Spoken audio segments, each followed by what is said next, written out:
Cheers. Here's to whiskey. And the Pendleton house. This house has had 5 owners now, and you would think that anything that there is to find would have already been found, but it still has treasures to be found, I'm sure. Tracy Bozen and Kevin Mitchell have owned this pink home for 6 years. I have never seen a home like this. There's not one home like this in Pendleton, certainly. It's just so grand in here, and all of this is original. It's eclectic, quirky, and historic. The house was built in 1917. It was built by Lowell and Minnie Rogers. Minnie had told her husband that she wanted to move into town and move up. Everything was pink with Mrs. Rogers.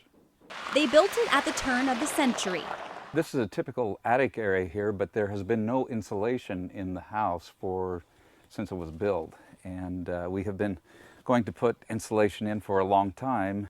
It wasn't until one day a construction worker stumbled across this, tiles placed in perfect form.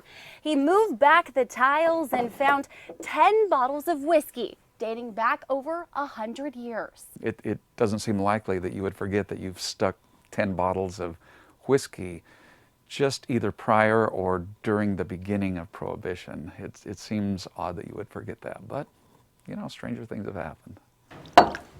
But this isn't the first time. We brought you this story back in 2016. The couple had found 3 bottles of different Prohibition-era whiskey hidden away in a wall. It was done with purpose. It wasn't like it was something that was done really quickly.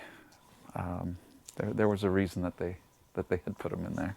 I suspect that it was actually a time capsule from the original owners.